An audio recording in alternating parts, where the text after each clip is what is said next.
শীতকালীন সবজি চাষের জন্য যশোরের বাঘারপাড়ার খাজুর আর পার্বতীপুরের মাঠগুলো যেন উপযুক্ত। প্রতি বছর শীতের মৌসুমে এখানকার স্থানীয় কৃষকরা প্রচুর পরিমাণে সবজি ফলান। তো তারই ধারাবাহিকতায় আজকে আপনাদেরকে দেখাবো সবজি ক্ষেতগুলো ঘুরে ঘুরে। তো আপনারা দেখতে পাচ্ছেন যে কপি চাষ করা হয়েছে। তো কপিগুলো খুব সুন্দরভাবে সারিবদ্ধভাবে লাগানো হয়েছে। কপিগুলোর বয়স বেশি দিন না।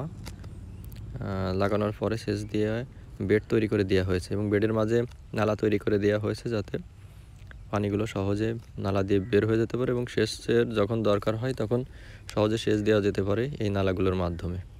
এবং প্রত্যেকটা গাছ সুন্দরভাবে নিজ দূরত্বে লাগানো হয়েছে সারিবদ্ধভাবে এবং পাশে আপনারা দেখতে পাচ্ছেন যে কিছু গরু খাদ্য ঘাসও লাগানো হয়েছে। খুবই পুষ্টিকর এই ঘাসগুলো, গরুর জন্য খুবই উপকারী। গরুর মোটা তাজাতকরণে এই ঘাসগুলো প্রয়োজন।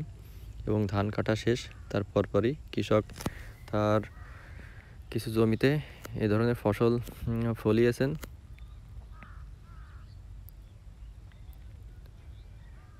এবং দেখতে পাচ্ছেন যে গাছের গোড়া খুবই পরিষ্কার এবং আগাছা একদমই নাই। তো চলুন ক্ষেত্রে আরও সুন্দরভাবে পরিদর্শন করা যাক। এভাবে আপনারা ভিডিওটি দেখে কপিগুলো সারিবদ্ধভাবে সুন্দরভাবে চাষ করতে পারবেন।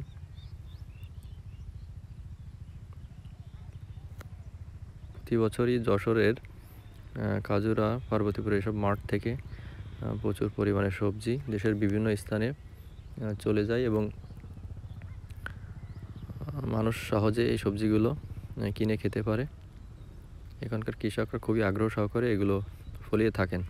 চলুন আরেকটি ক্ষেত পরিদর্শন করা যেতে পারে। পাশে আপনারা দেখতে পাচ্ছেন কিছু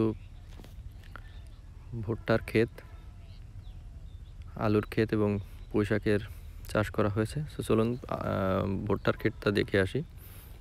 তো এখানে কৃষক ভুট্টা লাগিয়েছেন সারিবদ্ধভাবে।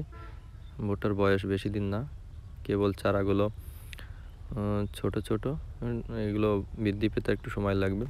এছাড়া পাশে আপনারা দেখতে পাচ্ছেন একটি পুঁইশাকের ক্ষেত। পুঁইশাকের ডগা যেমন খাওয়া যায় তেমনি ডগার পাশ থেকে শীতের সময়ে মেচড়ি বের হয়। এই মেচড়িগুলো অনেক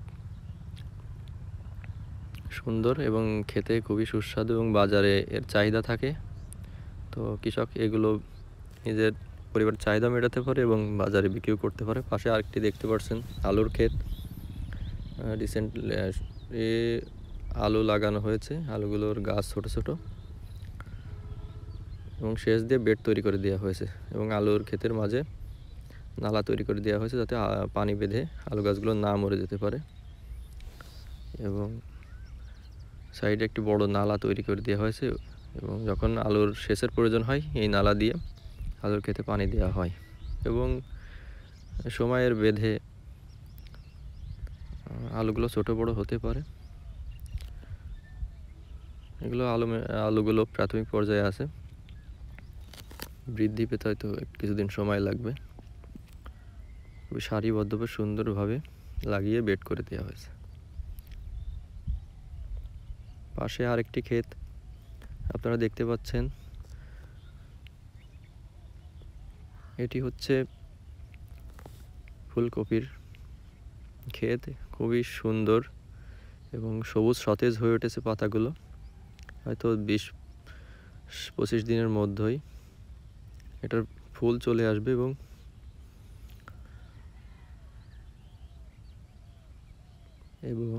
সাইডে আপনারা দেখতে পাচ্ছেন কিছু পাটকাঠি পুঁতে রাখা আছে। এই সারি বেঁধে ফুলকপির সাথে অনেকে পটলও চাষ করবে, যেহেতু এখন শীতের সময় পটলের ফুল ফোটে না। তো পুরাতন গাছ থেকে লতা সংগ্রহ করে অনেক কৃষক ফুলকপির বেডের ভিতরে লতাগুলো পুঁতে দিয়ে অনেকে পটল চাষ করবেন। এবং এই পটলের ক্ষেত্রে দেখতে পাচ্ছেন এটি হয়তো ছাঁটাই করে দিবে এবং এখানে অন্য কোনো কিছু চাষ করা হবে, যেহেতু শীতকালে পটল ধরে না, ফুল তেমন আসে না। তো এগুলো রেখে অযথা সময় নষ্ট না করে এখানে অন্য কোনো কিছু চাষ করা যেতে পারে। তো যশোরের এসব অঞ্চল দোআঁশ মাটি থাকার কারণে বাংলাদেশের অন্যান্য অঞ্চলের থেকে এখানে বেশি পরিমাণ সবজি উৎপাদন করা সহজ হয়ে ওঠে এবং কৃষক আগ্রহ সহকারে এসব দোআঁশ মাটিতে বিভিন্ন রকমের ফসল তারা ফলিয়ে থাকেন, যেমন টমেটো, ফুলকপি, আলু, পেঁয়াজ, রসুন, মূলা, পালং শাক, অনেকে মুসুরিও